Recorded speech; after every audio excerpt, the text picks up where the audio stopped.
క్రీస్తునందు దేవుని సంగమ అనగా ఆయన రక్తంలో కడగబడినటువంటి యథార్థవంతమైన పరిశుద్ధులైన పిల్లలారా, చేరవచ్చిన ఉంచినందరికీ ప్రభునామంలో ఉదయపూర్వక వందనాలు, ధన్యవాదాలు.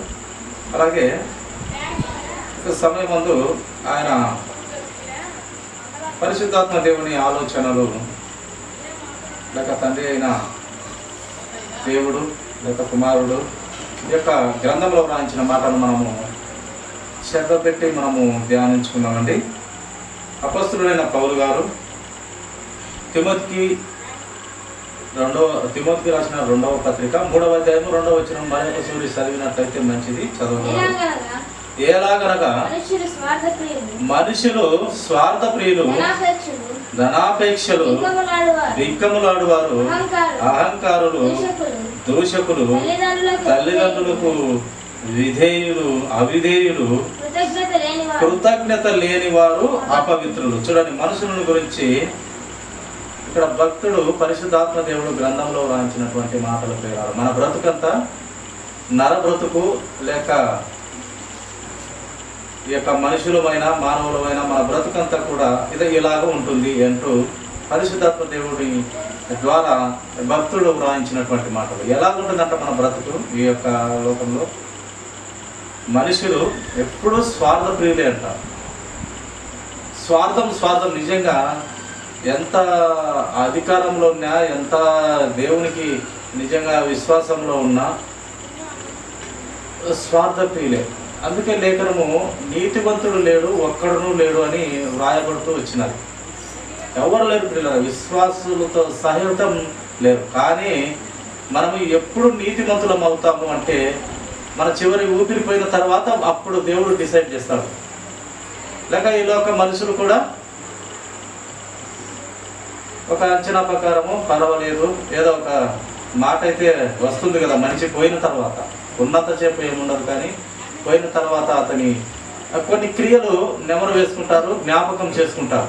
వీలైనంత వరకు మంచి చేసిన క్రియలే జ్ఞాపకం చేసుకుంటాడు నరులమైన మనం కూడా. మరి మనిషి పోయినప్పుడు, చనిపోయినప్పుడు వీలైనంత వరకు అతని లేదా ఆమె మంచిగానే క్రియలు మనము నెమరు వేసుకుంటాం మొదటిగా. కాబట్టి మన బ్రతుకులలో ఎక్కువ స్వార్థమే ఉంటుంది, అలాగే ధనాపేక్ష ఉంటుంది, అలాగే బింకములాడువారుగా ఉంటాము. క్షణంలోనే అబద్ధం ఆడతాము, క్షణంలోనే పొరపాటు మాట్లాడతాము, మళ్ళీ నేను ఆడలేదు అంటాము. అందరము విశ్వాసులు సైతం నిజంగా ఆయన రక్తంలో కడగబడి ఉన్నా కూడా పొరపాటు అబద్ధములు తొట్టిలుతూనే ఉంటుంది పిల్ల. కానీ వాక్యం చేత మనము సవరించబడుతూ రావాలి, వాక్యం చేత కట్టబడుతూ రావాలి, వాక్యం చేత పడిపోతున్న మన జీవితాన్ని నిలబెట్టుకుంటూ రావాలి. ఇది దేవుడిచ్చినటువంటి గొప్ప వరం మనకు. పరిశుద్ధాత్మ దేవుడు మనం ఎప్పుడైతే మారు మనసు కలిగి పాప క్షమాపణ నిమిత్తము ఆయనను అంగీకరించి బాప్తీసం పొందుకుంటాం, అప్పుడు పరిశుద్ధాత్మ దేవుడు అనే వరము, ఆ పరిశుద్ధాత్మ దేవుడు మన హృదయంలోనికి డైరెక్ట్గా వచ్చేసి అయ్యో నా కుమారుడా, అయ్యో నా కుమార్తె, పొరపాటు జరిగినప్పుడల్లా హెచ్చరిస్తూ గద్దిస్తూ వస్తుంటాడు. నిజంగా ఎన్నో మాటలు నాకు కూడా ఎన్నో మాటలు మాట తొలుతూ ఉంటుంది. విశ్వాసులైన సైతం మాట పొరపాటు జరుగుతుంది, పొరపాటు ఆలోచన జరుగుతుంది. జరిగిన తర్వాత తండ్రి ప్రభువా కృప చూపెట్టిన ఆయన, ఈ ఆలోచన రాకుండా ఉండాల్సింది, క్షమించు నాయన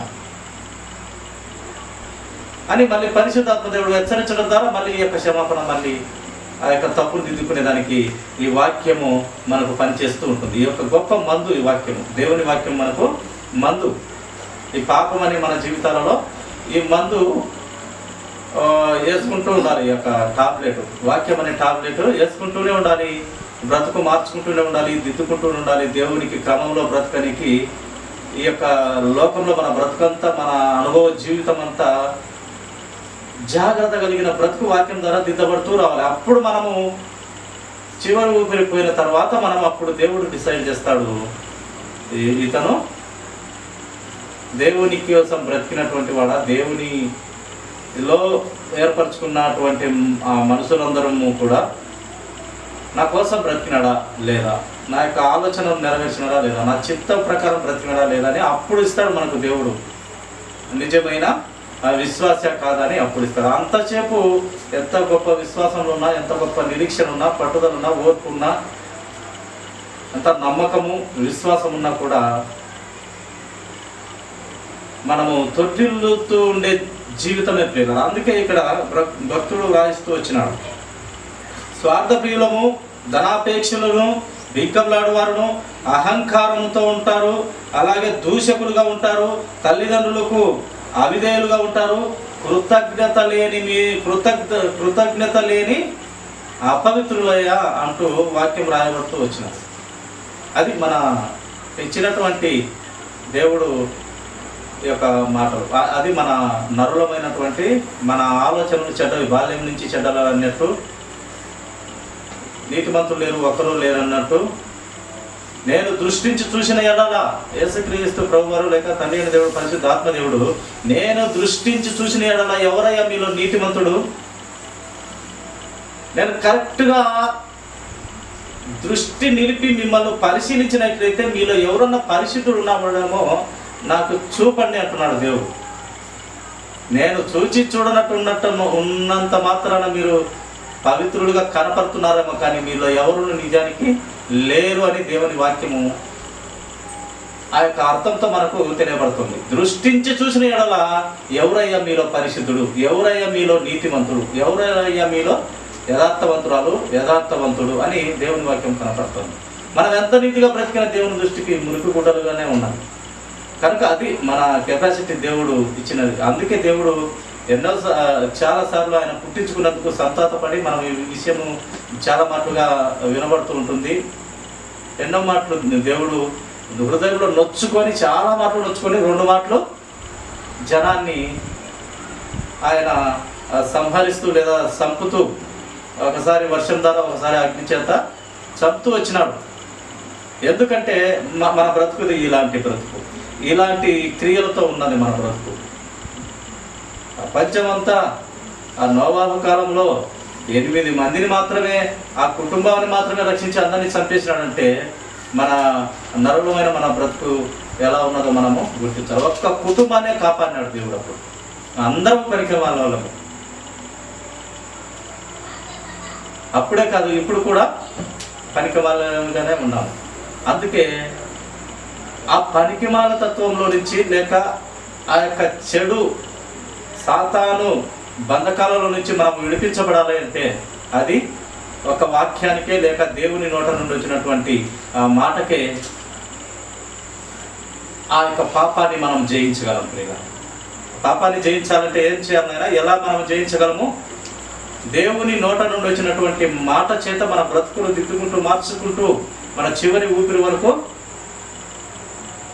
కాపాడుకుంటూ రావాలి. విశ్వాసాన్ని, నమ్మకాన్ని, దేవుని నమ్మినటువంటి ఆ విశ్వాసాన్ని, నమ్మకాన్ని, ఓర్పును, సహనాన్ని, మనము ఏదైతే నమ్మి విశ్వసించి ఏదైతే మనం కోరగోరుచున్నామో, ఎక్కడైతే ఏ రాజ్యం అయితే మనం వెళ్ళాలని ఆశ కలిగి ఉన్నామో, ఆ విశ్వాసాన్ని అంతటిని మనము మన చివరి ఊపిరి పోయేంత వరకు నమ్మకంగా ఆయన నోటి నుండి వచ్చినటువంటి మాట ద్వారా బ్రతకాలి మనం, అంతే. ఇంకా వేరే దిక్కు దేశం మనకు లేదు.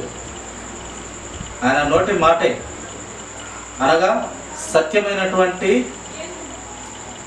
బైబిల్ గ్రంథంలోని వాక్యమే. వాక్యం అనగా యేసుక్రీస్తు ప్రభువారే. ఆయన ఆది యందు వాక్యమును, వాక్యము ఎక్కడ ఉన్నను దేవుని యొద్ద ఉన్నను, దేవుడే వాక్యమైనను, వాక్యమే శరీరధారిగా భూమి మీదకి వచ్చాడు. అంతా వాక్యమే ప్రియుగా, దేవుడే వాక్యము, వాక్యమే దేవుడు. కనుక ఈ వాక్యాన్ని ఎంత బలముగా, ఎంత పర్సెంట్గా, ఎంత నీవు నమ్మితే అంత విశ్వాసంలో నీకు అక్కడ కూడా దేవుడు మెట్లు ఇచ్చినాడు, అంటే బహుమతులు ఇచ్చినాడు. నీ విశ్వాసాన్ని బట్టి, నీ యొక్క పరిస్థితులను బట్టి అక్కడ మెట్లు అనగా తక్కువ, ఎక్కువ, మధ్య, అలా.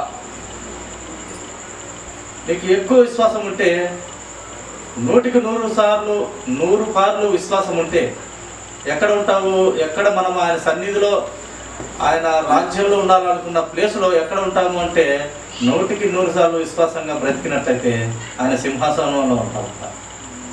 100% సార్లు ఆయన వాక్యానుసారంగా మనం బ్రతికినట్లయితే ఎక్కడ ఉంటాము? యేసుక్రీస్తు వారు కూర్చున్నటువంటి కుర్చీలో ఉంటామంట. అదే ఆయనే యేసుక్రీస్తు ప్రభువు వారే సెలవిచ్చినారు.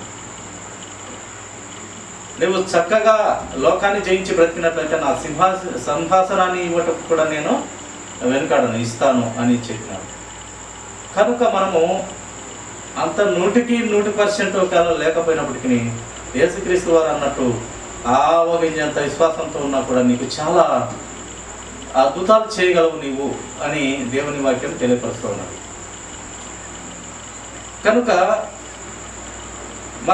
మనము భక్తుల జీవితాల నుండి లేక యేసుక్రీస్తు మాదిరికరమైన జీవితంలో నుండి లేక ఆయన నోటి మాట నుండి పరిశుద్ధాత్మ దేవుని క్రియలను మనం కనపరుచుకుంటూ, పరిశుద్ధాత్మ దేవుడు ఎందుకంటే రక్తంలో కడగబడినందుకు ఆయన వరముగా మన హృదయంలోకి వస్తాడు. కనుక ఆయన చెప్పిన తర్వాత ఆయన హెచ్చరించిన తర్వాత ఆయన గద్దించిన తర్వాత బ్రతుకు దిద్దుకునే తత్వము మనలో కనపడాలని ఆ వరము మనకు దేవుడు ఉచితంగా ఇచ్చినాడు. యేసుక్రీస్తు ప్రభువు నేను వెళ్ళుట మీకు మంచిది అన్నాడు. నేను వెళ్ళుట మీకు మంచిది అన్నాడు యేసుక్రీస్తు ప్రభువు శిష్యులతో అన్నటువంటి మాట. ఆయన ఆరోహణమయ్యే సమయంలో దేవుని తండ్రి అయిన దేవునికి వెళ్ళే సమయంలో ఇచ్చినటువంటి మాట, నేను వెళ్ళుట మీకు మంచిది నాయన. తర్వాత పరిశుద్ధ ఆత్మ దేవుడు మీ హృదయాలలోకే వచ్చి మిమ్మల్ని నడిపిస్తాడు. ఆయన కూడా ఏం కొత్తదైన మాటలతో ఏం నడిపించడు, కానీ నా మాటలలోని, నా సత్యమైన మాటలనే మీకు వివరించి సర్వసత్యమైన క్రీస్తులో నిలబెడతాడు. ఆయన కూడా ఏం కొత్తగా ఏమి బోధ ఏం చేయడు. నా మాటలలోని సత్యాన్ని మీకు వివరించి మిమ్మల్ని రక్తము చాలా శక్తి గలది, ప్రతి ఒక్కరి మంచి కోరే రక్తం ఆయనది, జాగ్రత్త, నోరు పారేసుకోవద్దని హెచ్చరిస్తూ ఉంటుంది. ఆ హెచ్చరికనైనా మనము ఆ పరిశుద్ధాత్మ గద్దింపును మనము లోబడి బ్రతికినట్లయితే మన జీవితాలు ధన్యకరంగా ఆశీర్వాదకరంగా ఉంటాయి. ఎప్పుడైతే మనము ఆ హెచ్చరింపును ఆ గద్దింపును విని కొంచెము తగ్గించబడతామో, వింటే తగ్గించబడినట్టే, మనం ఆయనకు లోబడినట్టే, ఆయన వాక్యం అంగీకరిస్తే మనం ఆయన మాట విన్నట్టే. ఎప్పుడైతే ఆ తత్వం నీలో వస్తుందో అప్పుడు దేవుడు నీ నుండి దేవుడు సంతోషిస్తాడు. వింటున్నాడు నా బిడ్డ అన్నట్టు, వింటున్నాడు నా యొక్క కుమార్తె అన్నట్టు. కనుక ఆయన మాట వినాలి ప్రియులారా. ఈ యొక్క అపవాది సంబంధమైన తంత్రంలో నుండి మనము బయటపడాలంటే మనకు దిక్కు ఏమి? దేవుని నోట నుండి వచ్చినటువంటి మాట లేక ఆయన వాక్యము స్థిరంగా మన హృదయాలలో స్థిరపరచుకోవాలి, బలపరుచుకోవాలి. చూడండి, మరి ఒక ఆలోచన మనము ధ్యానించుకున్నాము. చూడండి, అదే 4వ వచనం చూడము ఒక మాట. అదే అధ్యాయంలో 4వ వచనము, ద్రోహులు, మూర్ఖులు, గర్వాంధులు దేవుని కంటే సుఖానుభవము ఎక్కువగా ప్రేమించేవారు. చూడండి, ఈ యొక్క తత్వంలో ఉన్నటువంటి మనుషులంట ఈ యొక్క ద్రోహులు లేక మూర్ఖులు, ఈ గర్వాంధులు వీళ్ళంతా ఏం ఆలోచన చేస్తారంట? అలాగే పైన చెప్పిన ఇందాక వచనంలో చదువుకున్నటువంటి మాటలు కూడా ఈ స్వార్థ ప్రియులు కానీ, ఈ ధనాపేక్ష కలిగిన వారు కానీ, ఈ బింకములాడు ఆలోచన కలిగినటువంటి వారు కానీ, అహంకారులు, దూషకులు, తల్లిదండ్రులకు అవిధేయులుగా ఉన్నవారు, ఈ కృతజ్ఞత లేకుండా అపవిత్రులుగా ఉన్నటువంటి వారు, వీరందరూ కూడా ఏమి ఆలోచన చేస్తారంటే దేవుని కంటే సుఖానుభవము ఎక్కువగా ప్రేమిస్తారంట. దేవుని కంటే నేను సంతోషంగా ఎక్కువ సుఖంగా ఉండాలని ఆలోచన చేస్తారంట. ఈ యొక్క లూసిఫరు ఎలాగైతే అక్కడ దేవుడు ప్రధాన దూతగా లేక ప్రధాన కెరూబుగా ఆయన అక్కడ నియమింపబడినాడో, దేవుడు అంత స్థితిలో పెట్టినాడో, అందరికంటే మంచి స్థానంలో పెట్టినాడో, లేక లూసిఫర్ని అతను ఏం చేసినాడు? దేవుని కంటే ఎక్కువగా ఉండాలనుకున్నాడు. దేవునితో సమానంగా కూడా కాదు, దేవుని కంటే ఇంకా పై స్థానంలో ఉండాలని ఎప్పుడైతే హృదయంలో గర్వించినాడో ఏం చేయబడినాడు? అతను యొక్క భూమి మీదకి లేక పాతాళానికి త్రోసివేయబడినాడు. కనుక ఈ యొక్క అహంకారము మనకు మంచిది కాదు. లేక దేవుని అంతటోళ్ళము, దేవునితో సుఖము నాకు ఉండాలని అనుకోవడము పొరపాటు. అది ఎవరిలో మనం చూస్తాము? ధనవంతుల్లో మనం చూసినాము. నా ప్రాణమా తినుము, సుఖించుము, తాగుము, నీకు కావాల్సినంత ధనము సమకూర్చి ఉన్నది నీ యొక్క రూములలో కావచ్చు, లేక నీ యొక్క ధనాగారాల్లో ధనము కానీ ధాన్యం కానీ సమృద్ధిగా ఉంది. తినుము, త్రాగుము, సుఖించుము నా ప్రాణం అని తన ప్రాణంతో తను చెప్పుకుంటూ ఉండగా ప్రభువు, ఒరే పిచ్చివాడా, ఈ రాత్రి నీ ప్రాణం నేను తీసుకొచ్చున్నాను, నువ్వేం చేస్తావు ఇదంతా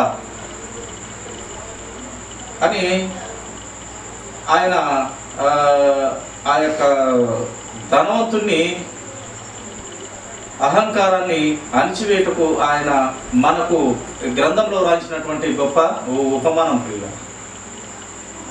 తినుమూతాము అంతా సమకూర్చుంటే కానీ ఈ ప్రాణం రాత్రి తీసుకోవాలనుకుంటున్నాను నేను, మరి నీ పరిస్థితి ఏంది అన్నప్పుడు అలాగే మన పరిస్థితులు కూడా అలాగనే ఉన్నాయి. ప్రియుల, ఈ లోకంలో అయితే మనము ధనం కావాలని, ఇది కావాలని, అది కావాలని ఎక్కువ అహంకారంతో ఉంటాము. అప్పుడు దేవుడు దాన్ని తీసివేస్తాడు. ఇక్కడ ఈ ఆలోచనలు ఉన్నవారు, ఈ మూర్ఖులు, గర్వాంధులు దేవుని కంటే సుఖానుభవము ఎక్కువగా ప్రేమిస్తారంటారు. దేవుని కంటే ఎక్కువ సుఖం నాకు కావాలి అని ఇక్కడ వ్రాయిస్తూ వచ్చినాడు దేవుడు. ఎవరు వీరు? అపవాది సంబంధమైన, అపవాదికి వీళ్ళు అపవాది కుమారుడు, అపవాది వీరికి జనకుడు. ఆ పిల్లలు ఇట్టి ఆలోచన చేస్తారు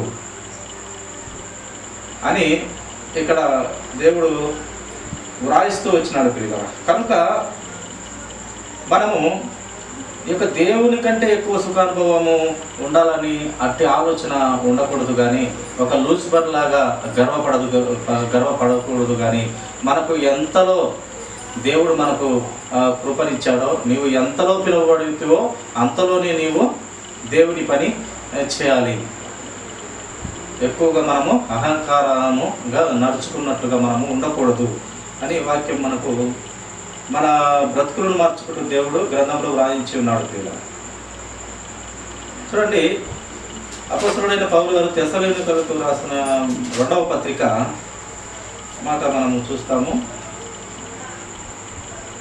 తెస్సలోనికలకు రాసినటువంటి 2వ పత్రిక 2వ అధ్యాయము 3వ వచనం.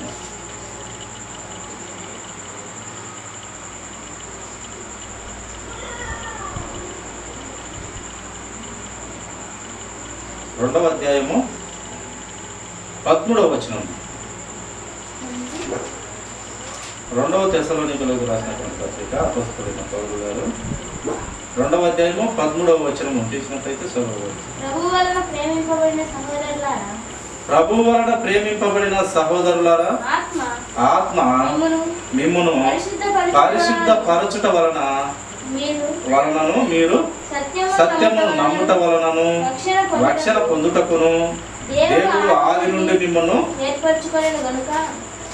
ఏర్పరచుకొనెను గనుక మేము మిమ్మల్ని బట్టి ఎల్లప్పుడూ దేవునికి కృతజ్ఞతాస్తుతులు తెలియపరుస్తున్నాము. మనము ఎందుకు ఏర్పరచబడినమంట? మానవులమైనటువంటి మనము ఏ దాని కొరకు ఏర్పరచబడినము, ఎందుకు దేవుని సంకల్పంలో ఇక్కడ భూమి మీద పుట్టించుకున్నాడంటే,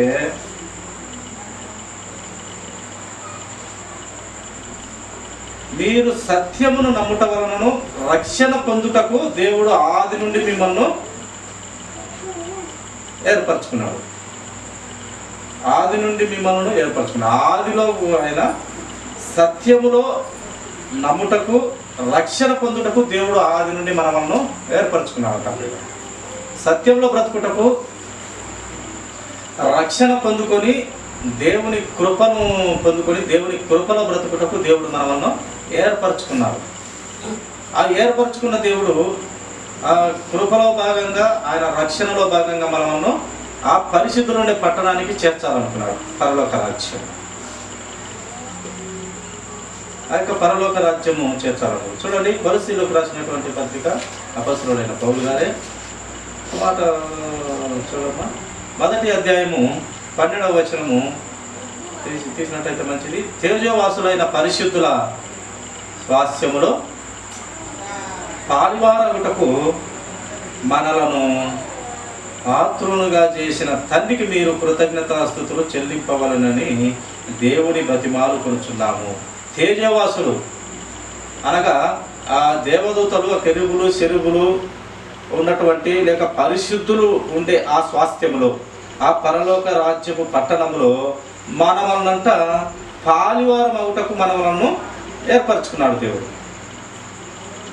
అక్కడ పరిశుద్ధులలో నీవు నేను అందరం కూడా యేసుక్రీస్తు ప్రభువారిని నమ్మి పాప క్షమాపణ నిమిత్తము బాప్తిసం పొందుకొని అక్కడ పాలివారగుటకు, ఈ అర్హత పొందుకొని అక్కడ పాలివారగుటకు దేవుడు ఏర్పరచుకున్నాడు మనల్ని. అంతేకాని ఈ లోకంలో నీవు సంసారం బాగా చేస్తావు, లేక రాజ్యాలను రాజుగా ఉండి బాగా ఏళ్తావు, లేక కుటుంబాన్ని నడుపుతావు అని అయితే కాదు. కానీ ఈ యొక్క క్రమాన్నంతటిని నీవు తెలుసుకొని ఈ లోకంలో ఈ జీవన విధానాన్ని అంతా నీవు పాటించి ముఖ్యంగా నీవు ఎక్కడ చేరాలని దేవుడు ఆలోచన కలిగి ఉన్నాడంటే నీ బ్రతుకు మార్చుకొని మార్పు చెంది దేవుని అడుగుజాడలో నడిచి ఈ లోకంలో ఆ పట్టణంలో మనము చేరాలని దేవుడు ఏర్పరిచినాడు. మనం దానికోసము ఏర్పరిచినాడు. ఇక్కడ ఈ జీవన విధానము, ఈ భూలోక సంబంధమైన జీవన విధానంలో నీవు ఆ జ్ఞానం కలిగి బ్రతకాలి. పాపం ఉంటుంది కానీ పాపాన్ని అంటించుకోకుండా బ్రతకాలి. యేసుక్రీస్తు ప్రభు వారు ఈ లోకానికి వచ్చినప్పుడు పాపులతోనే తిరిగినాడు, కానీ ఆయన పాపాన్ని అంటించుకోలేదు. అలాగే మనం కూడా పాపం ఉంటుంది కానీ పాపాన్ని అంటించుకోకుండా బ్రతకాలని ఈ గ్రంథం అంతా ఆయన విధులతో, ఆయన శాసనాలతో, ఆయన భక్తులతో లేక ఆయన ప్రవక్తలతో నింపబడి ఉంది. ప్రియుల, మన బ్రతుకు మార్చేదానికి ఆయన కట్టడలు, న్యాయ విధులు, శాసనాలతో గ్రంథం అంతా నింపబడి ఉంది. మన బ్రతుకు బాగుపరచాలని ఆయన కట్టడలు, ఆజ్ఞలు ఇవ్వడం జరిగింది. ఆ ఆజ్ఞలన్నిటినీ గ్రంథంలో వ్రాయిస్తూ వచ్చినారు. కనుక ప్రియ సహోదరి సహోదరుల, నీ నా జీవితాలలో దేవుని కలిగి ఉండి ఆయన పాదాల చెంత జ్ఞానం పొందుకుంటూ నేర్చుకుంటూ ఈ లోకంలో, ఈ జీవన విధానంలో, ఈ యొక్క లోక వ్యవస్థలో మనము దేవుని భయం కలిగి, భక్తి కలిగి, పాపాన్ని విసర్జించి యోగులాగా మనము ఆ పాపాన్ని విడిచిపెట్టి విసర్జించినటువంటి వారిగా మనము కూడా ఉండాలని దేవుడు ఆశ కలిగి ఉన్నాడు. కనుక మనము రక్షణ పొందుకొని, రక్షణ ఆయన కృపలో భాగం, ఆయన ఆలోచనలో భాగంగా ఆ రక్షణ పొందుకొని నిజమైన దేవునిలో నువ్వు జాగ్రత్తగా బలిగి ఈ బ్రతికి ఈ లోకంలో, ఈ యొక్క అపవాదులుతున్న ఈ లోకంలో యేసుక్రీస్తు ప్రభు వారు కూడా బ్రతికినారు. ఈ అపవాది వెళ్తున్న లోకంలో బ్రతికి ఆయన ఏమైనా పాపాన్ని అంటించుకున్నాడా, లేక పాపంలో పడిపోయాడా, లేక పాపపు చూపు ఏమైనా చూశాడా, తప్పుడు ఆలోచనలు ఎప్పుడైనా చేశాడా, తప్పుడు నడవడిక కానీ ప్రవర్తన కానీ కనపరిచాడా అంటే ఏమీ లేదు. కానీ పాపం అయితే ఉన్నది, పాపులతో అయితే తిరిగినాడు, కానీ ఆయన అంటించుకున్నవాడు కాదు. అలాగే నీ జీవితాన్ని దేవుడు, పాపములో ఉన్న మన బ్రతుకు, ఆల్రెడీ మనం పాపులమే, మనము పనికి వాళ్ళమే అయినప్పటికీ దేవుడు ఎంతో ప్రేమించి ఆ పాపాన్ని తీసివేయాలని ఆయన రక్తం కార్చి, ఆ రక్తం చేత నేను పవిత్రపరిచి, ఈ దేశము ఆ దేశం అని కాదు, ప్రతి దేశాన్ని, ప్రతి ఒక్కరిని ఆయన ప్రేమించి పవిత్రపరచాలనుకుంటున్నాడు. ముఖ్యంగా పవిత్రపరచాలనుకుంటున్నాడు. పవిత్రపరిచి పరిశుద్ధులు ఉండే రాజ్యం చేర్చాలనుకుంటున్నాడు. ఆ రాజ్యములో అందరూ పరిశుద్ధులే ఉంటారు. కనుక మనము ఈ లోకంలో పరిశుద్ధత లేని ఈ లోకంలో పరిశుద్ధత బ్రతికితే ఆ లోకంలో అందరూ పరిశుద్ధులు ఉంటారు. అక్కడ ఆటోమేటిక్గా నీ జీవితం అద్భుతంగా ఉంటుంది. ఈ లోకంలోనే మనకు పాపం కనపడుతుంది, ప్రతి విధమైన దేవునికి హేయమైన క్రియలు అన్నీ కనపడతాయి, కానీ అక్కడ కనపడవుతాయి. అక్కడ అన్ని దేవుడు తీసివేస్తూ వస్తాడు, ఏది ఉండదు అక్కడ.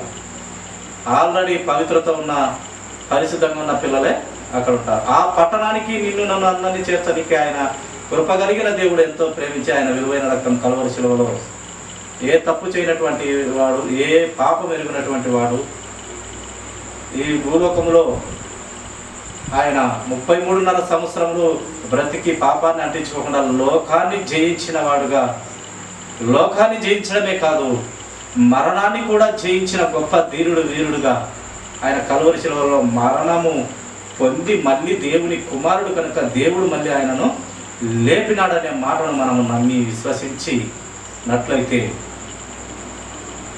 మనకు ఆ రాజ్యంలో మనకు ఆ అవకాశం దేవుడు ఇస్తూ ఉన్నాడు.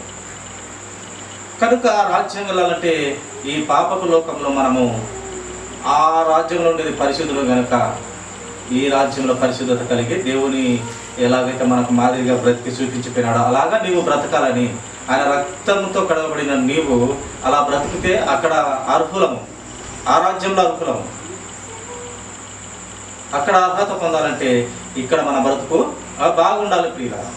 ఆయన రక్తంలో కడగబడినాక నీ బ్రతుకు మార్పు కలిగి బాగుండాలి, బాగుంటేనే మనం అక్కడకు వెళ్తాం. కనుక అది ఆయన ప్రతి ఒక్కరిలో కోరాలనుకున్నది యేసుక్రీస్తు ప్రభువారు. అది పవిత్ర పరిచి పరిశుద్ధ లోకము, పరిశుద్ధలో నివసించే రాజ్యము ఇవ్వాలనుకుంటున్నాను. కనుక నీ నా జీవితాలలో దేవుని కట్టడలు, న్యాయ విధులు గ్రంథంలో వ్రాయించినాడు కనుక అట్టిదైన బైబిల్ గ్రంథంలోని మాటల ప్రకారము, ఆ శాసనాల ప్రకారం, కట్టడల ప్రకారము, ఆ విధులు, ఆ న్యాయ శాసనాల ప్రకారం మనము బ్రతకవలసిన వారమిగా మనము బద్దులమై ఉన్నాం ప్రియుగా. చూడండి ఇంకో మాట, కొలొస్సీయులకు రాసినటువంటి అదే పత్రిక, అదే చూడమ్మా 3వ అధ్యాయము మాట చూడండి, ముగించుకుందాము. 3వ అధ్యాయము 17వ వచనము తీసినట్లయితే మంచిది. మరియు మాట చేత గాని క్రియ చేత గాని మీరేమి చేసినను ప్రభువైన యేసు ద్వారా తండ్రి అయిన దేవునికి కృతజ్ఞతాస్తుతులు చెల్లించుచు సమస్తము ఆయన పేరట అడగాలి. మనం ఏమి చేయాలన్న మాట చేత కానీ, మన క్రియ చేత కానీ ఆయన రక్తంలో కడగబడిన బిడ్డలముగా, యథార్థంగా, మంచిగా, పరిశుద్ధులముగా ఆ క్రియ చేత కానీ, మాట చేత కానీ ప్రభువైన యేసు క్రీస్తు ద్వారా తండ్రి అయిన దేవునికి కృతజ్ఞతా స్తుతులు తెలియపరిచి మన విన్నపములు, మన ఆలోచనలు, మన నీతిగా నడుచుకున్నటువంటి ఆలోచనల చేత ప్రభువుని అడిగితే అది ఆయన దయచేయుటకు, ఇచ్చుటకు సిద్ధ మనసు కలిగినటువంటి దేవుడుగా ఉన్నాడు ప్రియుల. అది ఎవరిలో అడగాల? యేసుక్రీస్తు వారి ద్వారా మనము తండ్రి అయిన దేవుని ప్రతి ప్రార్థనలతో కృతజ్ఞత స్తుతులు తెలియపరిస్తే క్రీస్తు ద్వారా మనము తండ్రి అయిన దేవునికి మొరపెట్టుకోవాలి. మనకు మధ్యవర్తి మన యేసుక్రీస్తు ప్రభువారు. ఆయన ద్వారానే మనకు పరలోకం నుండి ఆ నిధులు మనకు వస్తాయి. ఆ యొక్క పరిశుద్ధత అనే నిధి మనకు దొరుకుతుంది. ఆ యొక్క యథార్థత, నీతి, ఇవన్నీ యేసుక్రీస్తు ద్వారా పరిశుద్ధత అనే ఆ యొక్క అన్ని పరిశుద్ధాత్మ దేవుడు అన్నీ మనకు తండ్రి అయిన దేవుని ద్వారా మనకు దొరుకుతాయి ప్రియుల. చివరి మాటగా చూసుకొని ముగించుకున్నాము.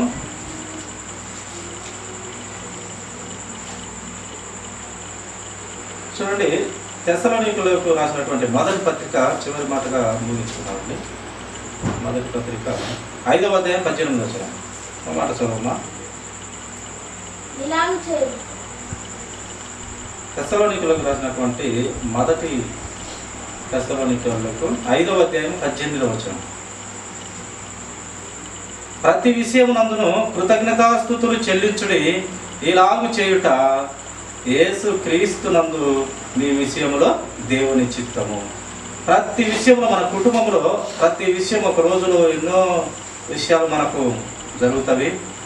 ఒక దినంలో, ఆ దినమంతటిలో మనము సజీవులుగా ఉంచినందుకే దేవునికి మొదటిగా మనము కృతజ్ఞతలు తెలియపరచాలి. ప్రతి దినము మన ప్రార్థనలో దేవునికి కృతజ్ఞతలు మొదటిగా మనము ఏ విషయంలో మనం చెల్లించాలంటే, ముందు మనము జీవమును పెట్టేందుకు లేదా బ్రతికింపజేసినందుకు, మనకు ఏ ఆపద లేకుండా, ఒక కాలు చేయకుండా, ఒక ఆపద లేకుండా, ఒక యాక్సిడెంట్ కాకుండా, ఒక ఏదైనా మనకు నష్టం కాకుండా ముందు బ్రతికింపజేసినందుకు దేవునికి కృతజ్ఞతాస్తుతులు మనము చెల్లించాలి మొదటిగా. తర్వాత మన ప్రతి విషయంలో ఈ యొక్క లోక సంబంధంలో మనము బ్రతుకును బట్టి ప్రతి విషయంలో నీకు మంచి జరగని చెడు జరగని యోబు గారిలాగా ఆయన ప్రతి విషయంలో దేవునికి కృతజ్ఞతలు తెలియపరిచినట్టుగా ప్రతి విషయంలో మనం దేవునికి కృతజ్ఞతలు తెలియపరచాలి. అందులో మనము ఏ నష్టం లేకుండా ఈ దినవంతయు మనకు కాపాడి తోడుగా ఉండి మన చేతు పనుల్లో కానీ మన బ్రతుకులో కానీ ఏది లేకుండా చక్కగా మనమును ఉదయం నుండి సాయంత్రం కాపాడిన దేవునికి మనము అది కూడా దేవునికి మనము కృతజ్ఞతలు తెలియపరచాలి. ఈ దినవంతయు తండ్రి నీ యొక్క కృపలో మమ్మల్ని కాపాడినందుకు, నీ యొక్క రక్షణలో మమ్మల్ని ఉంచినందుకు నీకు కృతజ్ఞతాస్తుతులు స్తోత్రాలు నాయన అని మనము దేవుని అది కూడా ఏమని చెప్తున్నాడు, యేసుక్రీస్తునందు మీ విషయంలో దేవుని చిత్తం. అది కూడా మనము ఆ కృతజ్ఞతాస్తుతులు కూడా యేసుక్రీస్తు వారి ద్వారా మనము తండ్రి దేవుణ్ణి మొరపెట్టుకోవాలి. ప్రియుల ప్రతి ఒక్కటి క్రీస్తు ద్వారా మనము తండ్రిని మొరపెట్టుకోవాలి. అన్నిటికీ క్రీస్తు ఆధారం మనకు. ఎందుకంటే ఆయన పరిశుద్ధుడైన దేవుడు కనుక ఆ పరిశుద్ధత కలిగిన దేవుడు క్రీస్తే ఇంకెవరును లేడు. ఆయనను దేవుడు నమ్మినటువంటి పరిశుద్ధ తన కుమారుడే మొదటిగా కన్నది. రాత్రి కూడా అనుకున్నట్టు మొదటిగా కన్నది కూడా ఆ పరిశుద్ధుడైన యేసుక్రీస్తు వారిని మొదటిగా తండ్రి అయిన దేవుడు కన్నాడు. ఆయననే నమ్మాడు దేవుడు. అందుకే ఆయనకు సమస్తము అప్పచెప్పిన దేవుడు యేసుక్రీస్తు వారు. అందుకే మనము ఆయన ద్వారానే తండ్రి అయిన దేవుడికి మన ప్రతి విషయంలో ప్రతి దినము కృతజ్ఞతాస్తుతులు యేసుక్రీస్తునందు మనం తండ్రి అయిన దేవునికి తెలియపరచుట మొరపెట్టుట దేవుని చిత్తం.